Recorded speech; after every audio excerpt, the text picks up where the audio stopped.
राम राम साथियों, आप सभी का स्वागत है आपके अपने YouTube channel HSSC think tank पे। साथियों, आज की क्लास में हम आपके लिए लेके आए हैं लेंस फॉर्मूला और scattering of light, dispersion of light और वेरियस कॉन्सेप्ट है इस वीडियो में। तो ज्यादा समय ना लगाते हुए स्टार्ट करते हैं अपनी वीडियो।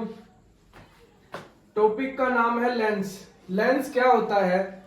लेंस बेसिकली पारदर्शी कांच का एक टुकड़ा होता है जो अपवर्तन के बाद अपने ऊपर पड़ने वाली प्रकाश किरणों को या तो फैलाता है या एक पॉइंट पे एकत्रित कर देता है, कन्वर्ज कर देता है। तो डेफिनेशन से शुरू करते हैं। वह पारदर्शी कांच का टुकड़ा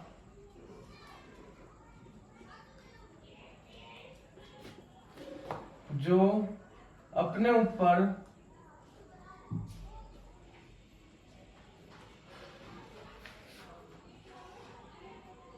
पड़ने वाली प्रकाश किरणों को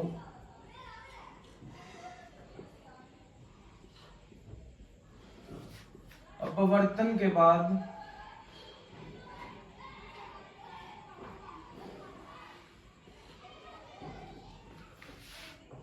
या तो एक बिंदु पर एकत्रित करता है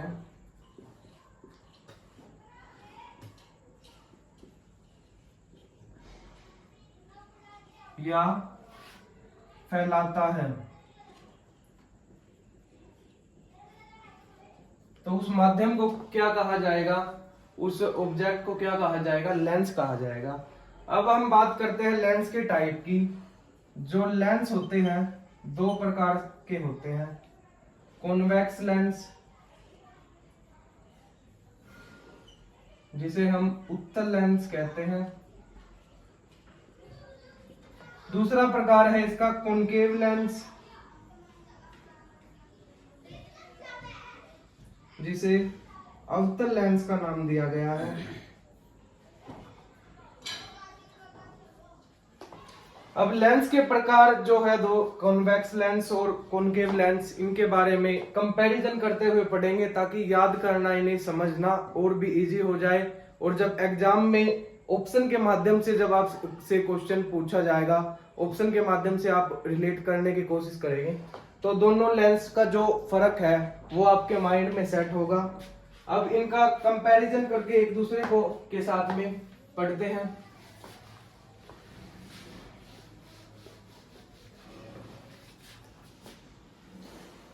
कॉन्वेक्स लेंस, उत्तल लेंस। इधर हम लिखते हैं कॉनकेव लेंस,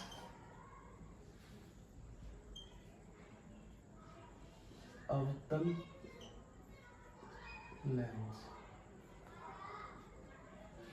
सबसे पहले तो ग्राफिकल रिप्रेजेंटेशन की हम बात करें तो कॉन्वेक्स लेंस कुछ इस प्रकार से दिखाई देता है और कॉनकेव लेंस जो होता है यानी अवतल लेंस जो होता है वो कुछ इस प्रकार से दिखाई देता है। बीच से मोटा,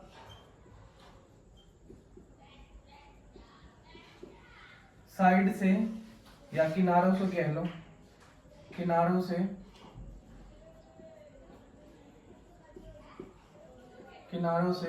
पतला होता है ये।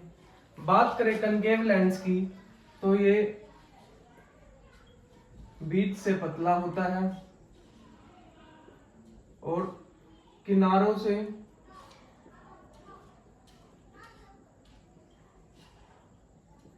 से मोटा होता है। अब कॉन्वेक्स लेंस है जो और कॉनकेव लेंस है, इनको फर्दर तीन भागों में और विभाजित किया हुआ है, तीन कैटेगरी में और डिवाइड किया हुआ है। फर्स्ट है कॉन्वेक्सो कॉन्वेक्स, कॉन्वेक्सो कॉन्वेक्स। सेकंड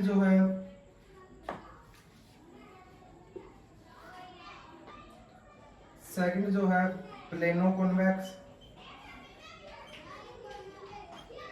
थर्ड जो है वो है कॉनकेवो कॉन्वेक्स। जो कॉन्वेक्स है वो लगभग जो हमने कॉन्वेक्स लेंस की इमेज दिखाई थी उसके जैसा ही होता है। इसे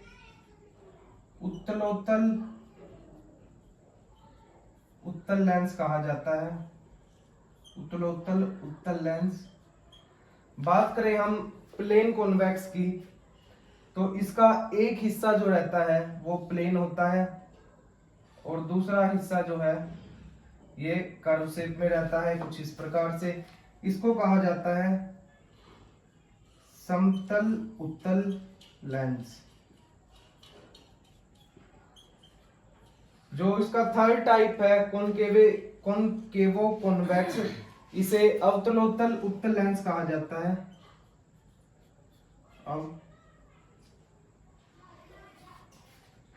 अवतलोत्तल लेंस। इसकी ग्राफिकल रिप्रेजेंटेशन कुछ चांद के शेप में होगी, जिसमें ये वाला जो लेंस है ये रहेगा कॉनकेव लेंस और जो बाहर वाला लेंस है ये रहेगा इसमें कॉन्वेक्स लेंस यानी कि उत्तल लेंस। अगर हम बात करें कॉनकेव लेंस के 3 प्रकारों की तो वो भी इसी प्रकार से है। जो पहला है कॉनकेव,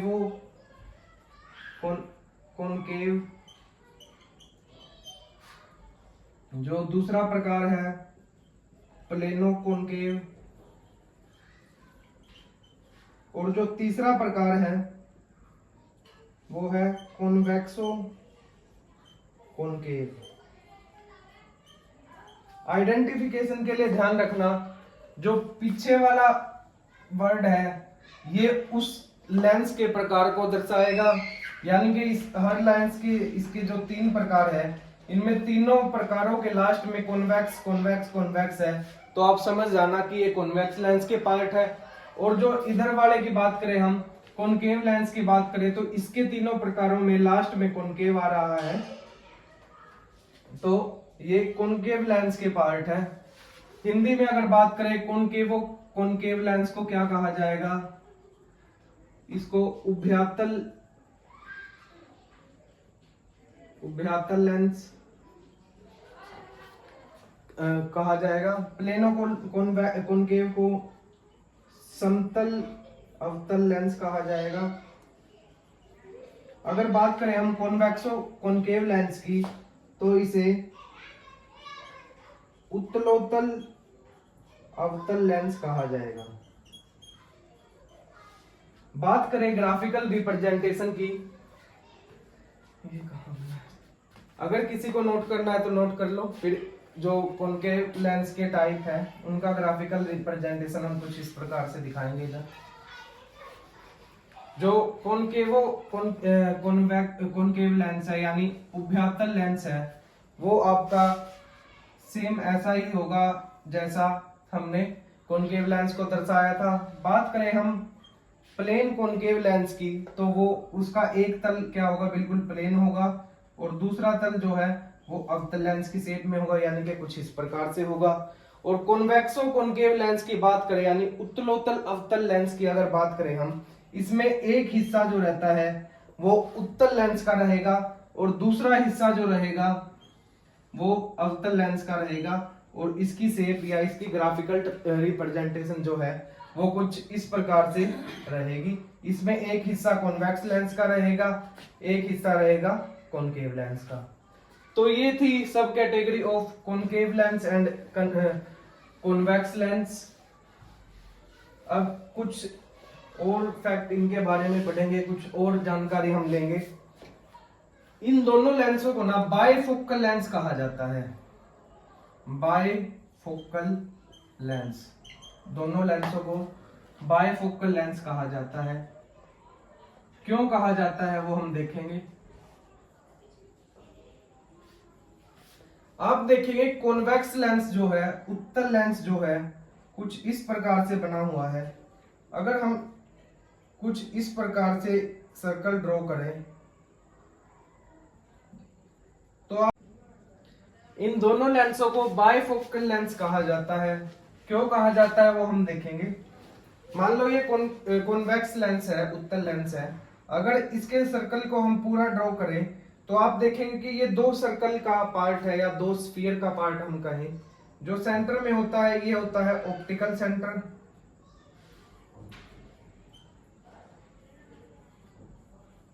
ऑप्टिकल सेंटर। ये हो गया अपना प्रिंसिपल एक्सिस, ये हो गया रेडियस ऑफ कर्वेचर,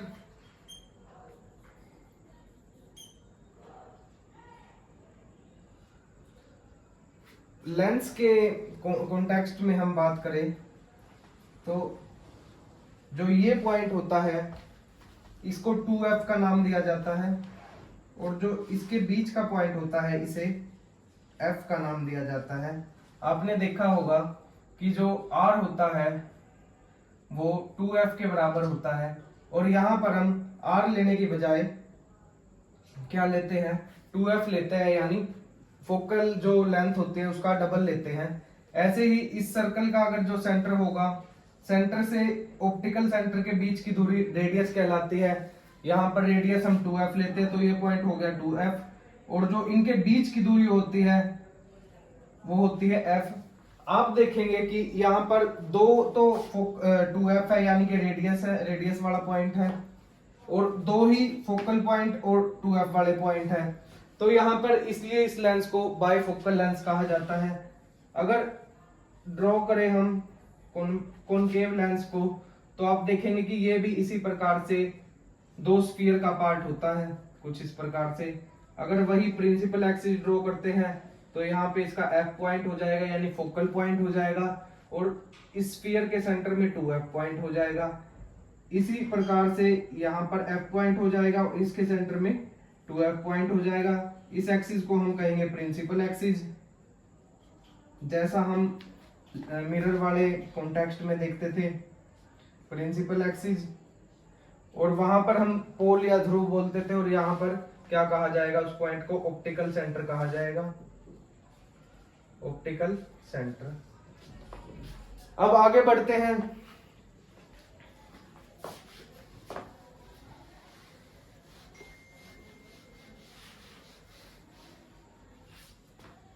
जो कॉन्वेक्स लेंस होता है ये कन्वर्जिंग लेंस होता है, कन्वर्जिंग लेंस। जबकि जो कॉनकेव लेंस होता है ये डाइवर्जिंग लेंस होता है, डाइवर्जिंग लेंस होता है। क्या होता है कन्वर्जिंग और डाइवर्जिंग? कन्वर्जिंग का मतलब है कि ये जो लेंस है अपने ऊपर पड़ने वाली प्रत्येक प्रकाश किरण को एक पॉइंट के ऊपर एकत्रित कर देगा, कुछ इस प्रकार से। जबकि डाइवर्जिंग लेंस वे लेंस होते हैं जो अपने ऊपर पड़ने वाली प्रकाश किरणों को अलग अलग दिशाओं में फैला देते हैं। जबकि जो कन्वर्जिंग लेंस है वो एक पॉइंट पे इकट्ठा करता है और ये जो प्रकाश किरण है उनको फैला देते हैं। अब अगर हम बात करें इमेज फॉर्मेशन की, जो इमेज फॉर्मेशन होगा कॉन्वेक्स लेंस में, इमेज फॉर्मेशन जो कॉन्वेक्स लेंस में होगा वो कॉनकेव मिरर की तरह ही होगा। सारे बिंदु उसी प्रकार से होंगे। 6 टाइप जो हमने डिस्कस किए थे मिरर वाले टॉपिक में, वीडियो में। और जो इमेज फॉर्मेशन कॉनकेव लेंस की रहने वाली है वो होगी अपनी कॉन्वेक्स मिरर की तरह।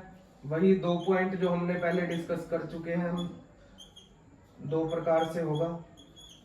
ये जो इमेज फॉर्मेशन है दोनों लेंसों की, आप जो मिरर वाला वीडियो है हमारा उसको एक बार फिर से देखना। जो कॉन्वेक्स लेंस है उसकी इमेज फॉर्मेशन कॉनकेव मिरर की तरह होगी, और जो कॉनकेव लेंस है उसकी इमेज फॉर्मेशन आप देखेंगे कॉन्वेक्स मिरर की तरह होगी, यानी 2 टाइप से होगी और इसकी 6 टाइप से होगी। ये था कॉन्वेक्स लेंस और कॉनकेव लेंस का के बारे में जो बेसिक पॉइंट रहते हैं या जो भी इनसे रिलेटेड नॉलेज थी हमने वो गेन की। अब हम बढ़ते हैं लेंस मेकर फॉर्मूला की तरफ। Lens maker formula. इसमें हम ज्यादा डीप में नहीं जाएंगे, सिर्फ फॉर्मूले के बारे में देखेंगे क्या होता है। ये होता है 1/f is equal to mu minus 1 into 1/r1 minus 1 में r2। ये फॉर्मूला होता है, आप इसको नोट डाउन कर लेना, थोड़ा सा माइंड में रखना। कई बार एग्जामिनर जो लेंस वाले टॉपिक से हर साल या हर एग्जाम में पूछता आ रहा है क्वेश्चन, उनसे हटके अगर पूछना चाहेगा तो उसकी पहली पसंद ये रहने वाली है, लेंस मेकर फॉर्मूला। अब हम बात करते हैं पावर ऑफ लेंस की।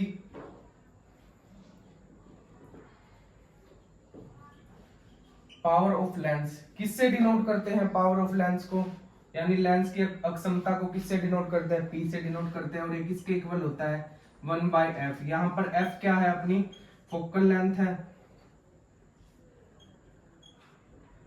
f क्या है? फोकल लेंथ है। और एक बात ध्यान में रखना, जो ये f होती है ये हमेशा मीटर में ली जाती है। अगर बात करें हम पावर ऑफ लेंस की यूनिट की, तो क्या यूनिट रहती है इसकी? डायोप्टर। डायोप्टर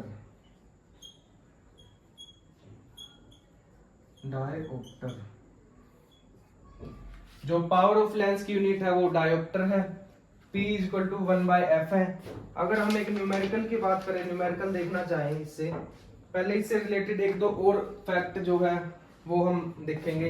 अगर मैं ये बोलूं कि किसी व्यक्ति को प्लस 2.25 डी का या डायोप्टर का चश्मा लगा हुआ है, तो आप मुझे ये बताओ कि वो कॉन्वेक्स लेंस वाला चश्मा है या कॉनकेव लेंस वाला चश्मा है।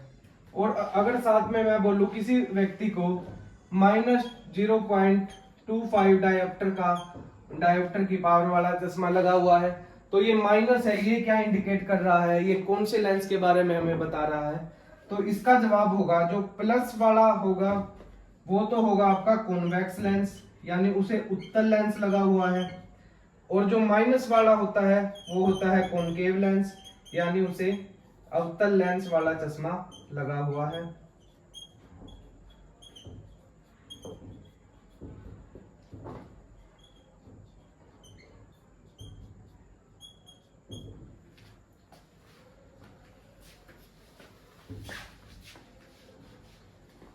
अगर किसी लेंस की फोकल लेंथ को हम बढ़ाते हैं तो उसकी पावर जो है वो कम हो जाती है। अगर किसी लेंस की फोकल लेंथ को हम फोकस दूरी को कम करते हैं तो उसकी पावर क्या है? बढ़ जाती है।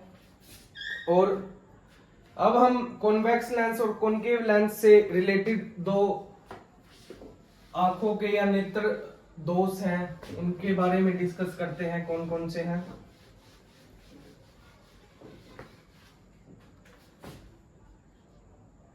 हाइपर मेट्रोपिया, जिसे हम दूर दृष्टि दोष के नाम से भी जानते हैं। दूर दृष्टि दोष। और एक है मायोपिया। मायोपिया, इसे निकट दृष्टि दोष के नाम से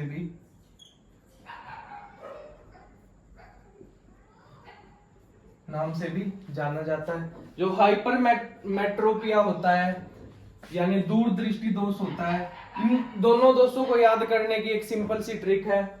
जोन सा भी दोष है, यानी जैसे दूर दृष्टि दोष है, तो इसमें क्या होगा? दूर की वस्तुएं हमें बिल्कुल अच्छे तरीके से दिखाई देंगी या साफ दिखाई देंगी।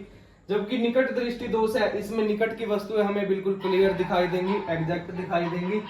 यानी ये एक दूसरे के विपरीत है। दूर दृष्टि दोष की अगर बात करें हम, इसमें हमें निकट की वस्तुएं जो है वो हमें अच्छे से दिखाई नहीं देती। तो इसमें हम कौन से लेंस का यूज करते हैं? कॉन्वेक्स लेंस का। यानी इस जो आंखों के दोष में कौन सा लेंस यूज किया जाएगा? वो होगा कॉन्वेक्स लेंस। अगर बात करें हम मायोपिया यानी निकट दृष्टि दोष की, तो इसमें हम कॉनकेव लेंस का यूज करते हैं। इसको रेक्टिफाई करने के लिए कॉनकेव लेंस यानी कि अवतल लेंस का प्रयोग किया जाता है। अगर बात करें हम focal length, convex lens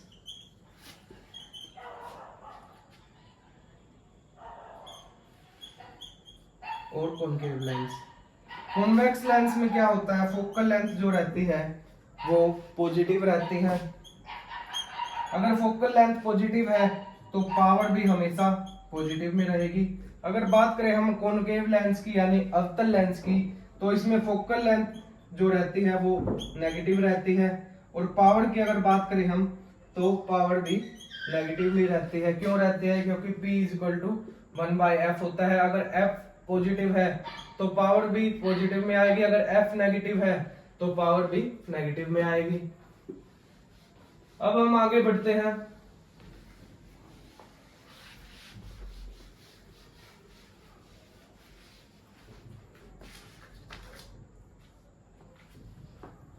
combination of lens, combination of lens. अगर दो लेंसों को आपस में जोड़ा जाए, कंबाइन किया जाए, तो उनकी इक्विवेलेंट पावर क्या होगी उसके बारे में हम डिस्कस करेंगे यहाँ पर। तो फॉर्मूले की बात करें हम, P इक्विवेलेंट जो रहता है वो रहता है P1 प्लस में P2 minus D P1 into P2। अगर बात करें हम P की तो ये है power of lens, power of lens. अगर बात करें हम D की तो ये है डिस्टेंस बिटवीन द लेंस, यानी दो लेंसों के बीच में कितनी दूरी है उसके सेंटर टू सेंटर अगर हम काउंट करें, डिस्टेंस बिटवीन टू लेंसेज। मान लो एक उत्तल लेंस दो कुछ इस प्रकार से दिए हुए हैं और इनके बीच की सेंटर टू सेंटर जो डिस्टेंस है वो है D, इसकी पावर है P1, इसकी पावर है P2। तो अगर मैं बोलूं कि दोनों की कंबाइन पावर कितनी रहने वाली है, यानी पावर ऑफ इक्विवेलेंट क्या रहने वाली है इनकी, तो P1 plus P2 minus D into P1 into P2। अगर एक न्यूमेरिकल हम करना चाहें इनके बारे में, इससे संबंधित वो देखते हैं हम। मान लो दो लेंसों के बीच की दूरी है जो दो, हमने यहाँ पे उत्तल लेंस ही माने हैं, ये 10 सेंटीमीटर है और इसकी पावर है 10 डायोप्टर और इसकी पावर है 20 डायोप्टर। अगर मैं बोलूं कि इनकी इक्विवेलेंट पावर जो है वो कितनी होगी, तो आप क्या बताएंगे, जो P इक्विवेलेंट यहाँ पर रहने वाला है 10 प्लस में 20 माइनस D कितना है 10। यहाँ पर सेंटीमीटर को हम मीटर में बदलेंगे क्योंकि पावर हमेशा, पावर का जो सिनारियो है वो हमेशा हमें मीटर में लेना है।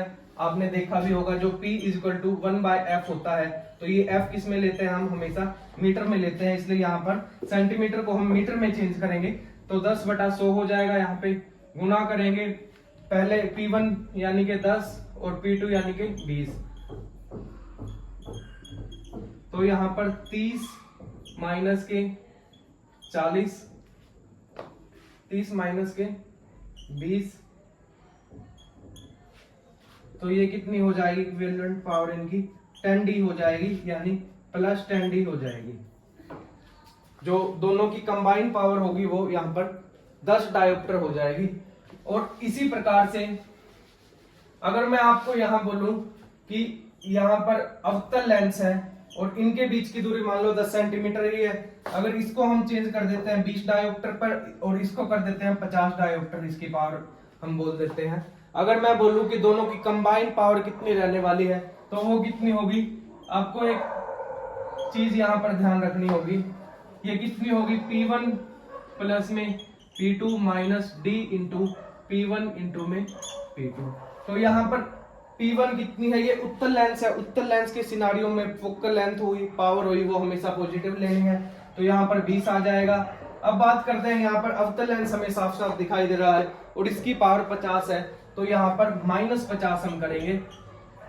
माइनस D कितना है 10/100 है, वही सेंटीमीटर को मीटर में चेंज करेंगे, गुना करेंगे 10 से, गुना करेंगे -50 से, तो यहाँ से ये कट जाएगा 10, ये कट जाएगा 1 पे, यहाँ पर ये रह जाएगा -30 और ये हो जाएगा प्लस के 50। तो इक्विवेलेंट पावर जो आ जाएगी वो आपकी 20 डायोप्टर यहाँ पर आ जाएगी। तो आपको ये बात हमेशा अपने माइंड में रखनी है कि कॉन्वेक्स लेंस यानी कि उत्तल लेंस के सिनारियो में, उत्तल लेंस की अगर हम बात करें कहीं भी, उसकी फोकल लेंथ और पावर हमेशा पॉजिटिव में काउंट करनी है। अगर बात करें हम अवतल लेंस की, तो अवतल लेंस के कॉन्टेक्स्ट में अगर कोई भी एग्जाम्पल या न्यूमेरिकल कुछ किसी भी प्रकार का कुछ भी इसके संदर्भ में दिया हुआ है, तो आपको अपने माइंड में एक बात बिल्कुल सेट कर लेनी है कि अवतल लेंस में माइनस में काउंट होंगी सारी दूरियां भी, फोकल लेंथ भी और इसकी पावर भी। अब आगे बढ़ते हैं अपने अगले टॉपिक की तरफ, जिसका नाम है लेंस फॉर्मूला। लेंस फॉर्मूला ये क्या होता है? 1/v माइनस के 1/u इज इक्वल टू 1 में f। v आपको पता है क्या होता है? प्रतिबिंब की दूरी, यानी distance of object, sorry image रहने वाली है। u क्या होता है? वस्तु की दूरी यानी ऑब्जेक्ट की डिस्टेंस, और f क्या रहता है? फोकस दूरी यानी फोकल लेंथ, फोकस दूरी। तो ये फॉर्मूला आप अपने माइंड में रखो। इस फॉर्मूले को मिरर वाले फॉर्मूले के साथ में मिक्स मत करना, दोनों अलग चीजें हैं, दोनों के कॉन्सेप्ट लगभग सेम है लेकिन फॉर्मूला डिफरेंट है। लेंस फॉर्मूला में माइनस आता है और आप मिरर फॉर्मूला को देखोगे तो मिरर फॉर्मूला में प्लस का साइन यूज किया जाता है। अगर बात करें हम एक न्यूमेरिकल की, तो मान लो किसी कॉन्वेक्स लेंस की बात कर रहे हैं हम, फोकल लेंथ उसकी दी हुई है हमें 25 सेंटीमीटर और v दिया, ऑब्जेक्ट की जो दूरी दी हुई है वो दी हुई है हमें 50 सेंटीमीटर। तो हमें निकालना है v कितना होगा, यानी कि इमेज की दूरी कितनी होगी, यानी प्रतिबिंब की दूरी कितनी होगी।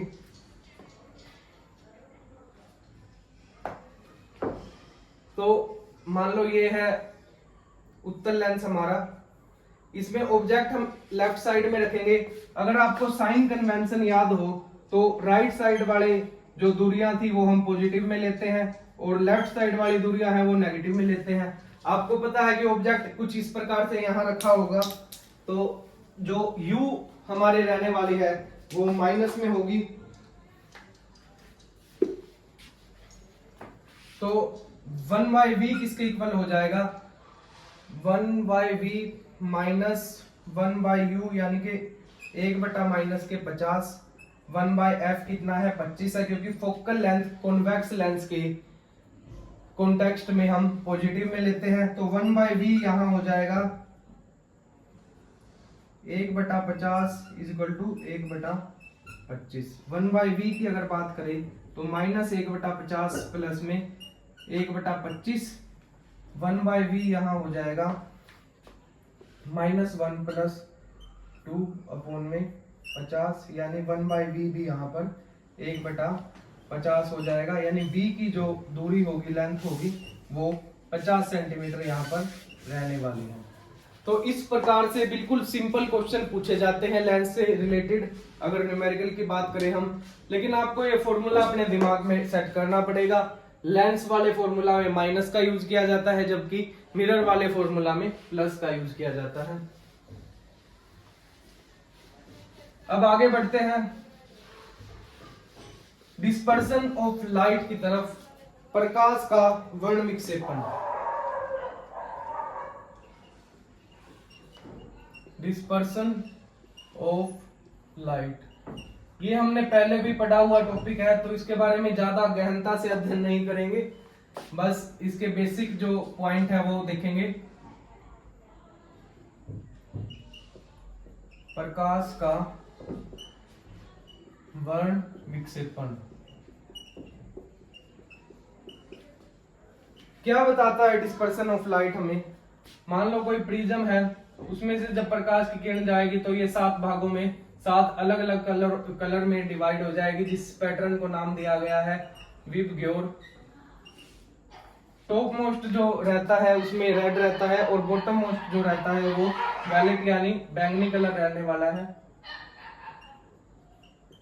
बैंगनी और लाल।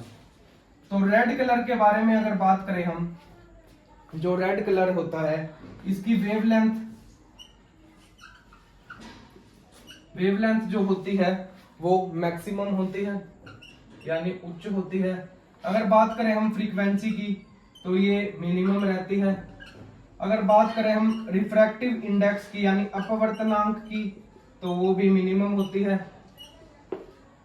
इसी प्रकार से बैंगनी कलर की अगर बात करें हम, जो वेवलेंथ है वो यहाँ पर मिनिमम रहती है। फ्रीक्वेंसी की अगर बात करें हम वो मैक्सिमम रहती है और रिफ्रैक्टिव इंडेक्स की अगर बात करें वो भी यहाँ पर मैक्सिमम रहता है। डिस्पर्सन ऑफ लाइट से रिलेटेड एक क्वेश्चन पूछा जाता है। इंद्रधनुष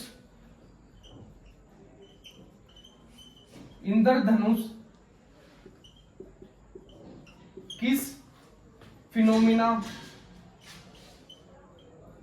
के कारण बनता है? तो इस प्रश्न का जो उत्तर रहता है वो होता है प्रकाश का वर्ण विक्षेपण यानी डिस्पर्सन ऑफ लाइट। ये तो हो गया इसका मुख्य कारण। इसके अन्य दो कारण और भी होते हैं। ये तो होता है मेन रीजन यानी कि मुख्य कारण। इसके दो अन्य रीजन और भी होते हैं, वो होते हैं टोटल इंटरनल रिफ्लेक्शन पूर्ण आंतरिक परावर्तन, और एक और रहता है वो होता है रिफ्रैक्शन यानी कि अपवर्तन। तो TIR और रिफ्रैक्शन यानी पूर्ण आंतरिक परावर्तन और अपवर्तन ये इसके अन्य कारण होते हैं। जबकि अगर मुख्य कारण की बात की जाए तो इंद्रधनुष बनने का मुख्य कारण होता है वर्ण विक्षेपण। वर्ण विक्षेपण से रिलेटेड एक और क्वेश्चन है, वो है कलर ब्लाइंडनेस यानी रंग अंधता जो रोग होता है आंखों का। इसमें हम किस प्रकार मतलब कौन कौन से रंग जो है वो उनमें हम विभेद नहीं कर पाते यानी डिफरेंशिएट उन कलर को हम नहीं कर पाते। तो वे कौन कौन से कलर होते हैं उनके बारे में बात करते हैं। एक तो रेड होता है, एक ग्रीन होता है। मेन कलर जो होते हैं इन दो कलरों में हम डिफरेंशिएट नहीं कर पाते। और तीसरा कलर होता है ब्लू। जो कलर ब्लाइंडनेस होती है उसमें रेड, ग्रीन और ब्लू इन कलरों की अच्छी तरह से पहचान नहीं कर पाता है व्यक्ति, इनमें अच्छी तरह से डिफरेंशिएट नहीं कर पाता। अभी आगे बढ़ते हैं अपने अगले टॉपिक की तरफ।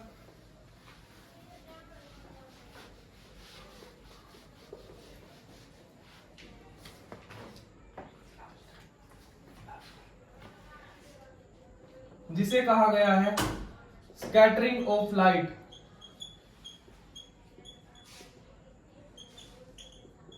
स्कैटरिंग ऑफ लाइट क्या होता है? एटमॉस्फेयर में जो भी डस्ट पार्टिकल है या किसी भी प्रकार का फॉरेन पार्टिकल है तो उनके कारण क्या होगा, जो लाइट रे है यानी प्रकाश किरण है वो उनसे टकराने के बाद में फैल जाती है। तो स्कैटरिंग ऑफ लाइट जो होता है एटमॉस्फेयर में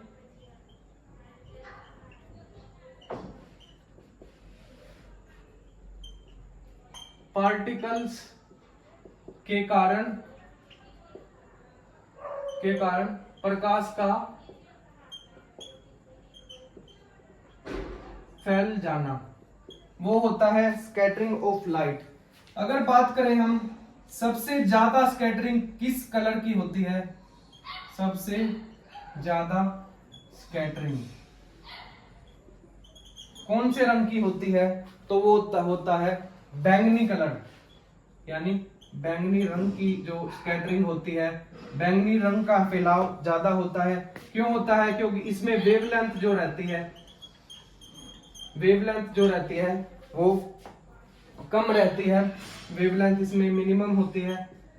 यानी कि जो कुछ इस प्रकार से इसकी किरण है इस प्रकार से ट्रेवल करती है, तो यहाँ पर डस्ट पार्टिकल फंसेंगे यहाँ पर। तो इसमें डस्ट पार्टिकल जो है वो ज्यादा कांटेक्ट में आएंगे, प्रकाश किरण के जो ग्राफिकल जो तरंगे बनेंगी उनमें ज्यादा डस्ट पार्टिकल कांटेक्ट में आएंगे, इसके कारण इसकी स्कैटरिंग ज्यादा होती है। अगर बात करें हम सबसे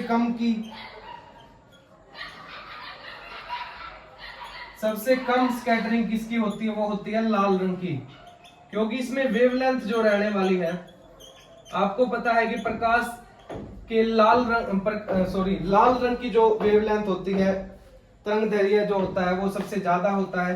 तो इसकी किरण कुछ इस प्रकार से ट्रेवल करेंगी, खुली खुली जाएंगी। तो यहाँ पर कितने डस्ट पार्टिकल आएंगे, यहाँ पर ये डस्ट पार्टिकल जो तरंगों की चाल है उसके कांटेक्ट में ज्यादा नहीं आएंगे, इसलिए इसकी स्कैटरिंग जो होगी वो सबसे कम होगी।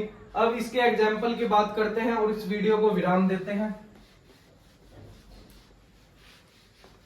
स्कैटरिंग ऑफ लाइट के एग्जाम्पल है आसमान का नीला दिखाई देना,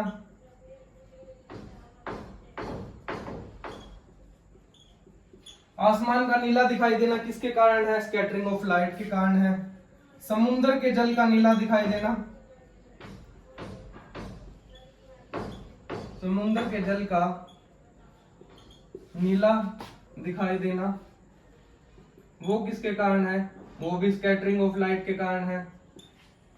अच्छा, अगर बात करें हम सिग्नल लाइट जो होती है उसमें, या डेंजर लाइट आप कहो, डेंजर लाइट की जगह हम रेड कलर की लाइट का यूज करते हैं। तो वो किस कारण करते हैं, क्योंकि इसकी स्कैटरिंग सबसे कम होती है, ये ज्यादा फैलता नहीं, और बहुत लंबी दूरी पे भी अगर कोई रेड कलर का ऑब्जेक्ट ब्लिंक कर रहा है तो वह हमें बहुत अच्छे तरीके से दिखाई देगा। अगर उस रेड कलर की जगह हम बैंगनी कलर का कोई ऐसा मीडियम लेते हैं जो ब्लिंक कर रहा है, कोई लाइट लेते हैं बैंगनी कलर की, तो वो स्कैटरिंग ज्यादा होने के कारण हम ज्यादा डिस्टेंस से उस रंग को नहीं देख पाएंगे। इसलिए सबसे कम स्कैटरिंग होने के कारण जो डेंजर लाइट होते हैं उसमें रेड कलर का यूज किया जाता है। जो सिग्नल की लाइट होती है, जो व्हीकल के पीछे आप रेड कलर की लाइट देखेंगे, अंधेरे में जितनी ज्यादा दूरी पे भी अगर कोई ऑब्जेक्ट, मूविंग ऑब्जेक्ट उसकी तरफ आ रहा है तो उसको भी वो लाइट बहुत अच्छे से, ज्यादा डिस्टेंस होने के कारण भी बहुत अच्छे से दिखाई देगी। और सनराइज और सनसेट के समय सूर्य का लाल दिखाई देना, सनसेट सनराइज के समय सूर्य का लाल दिखाई देना वो भी किसके कारण है, वो भी स्कैटरिंग ऑफ लाइट के कारण है। एक सिंपल सा कॉन्सेप्ट आप अपने माइंड में याद रखना, अगर आपको क्वेश्चन में, एग्जाम में जो क्वेश्चन आया हुआ है उसमें कुछ कलर से रिलेटेड कुछ क्वेश्चन पूछा गया है, जैसे इसमें आप देखोगे कि आसमान का नीला रंग है, समुद्र के जल का नीला रंग है, सनसेट सनराइज के समय लाल रंग दिखाई देना है। अगर कलर से रिलेटेड कोई क्वेश्चन पूछा हुआ है और आपको उसका एग्जैक्ट आंसर नहीं पता और ऑप्शन में कहीं स्कैटरिंग ऑफ लाइट का फिनोमिना या स्कैटरिंग ऑफ लाइट से संबंधित कुछ भी दिया गया है, तो आंख बंद करना और उस ऑप्शन पे टिक कर देना, वो आपका ठीक होगा 99.99%। तो आज की वीडियो में केवल इतना ही, मिलते हैं अगली वीडियो में अगले चैप्टर के साथ। तो धन्यवाद। अगर वीडियो आपको अच्छी लग रही है तो वीडियो को सपोर्ट करें, यह आपका एक फर्ज है। मिलते हैं अगली वीडियो में, धन्यवाद।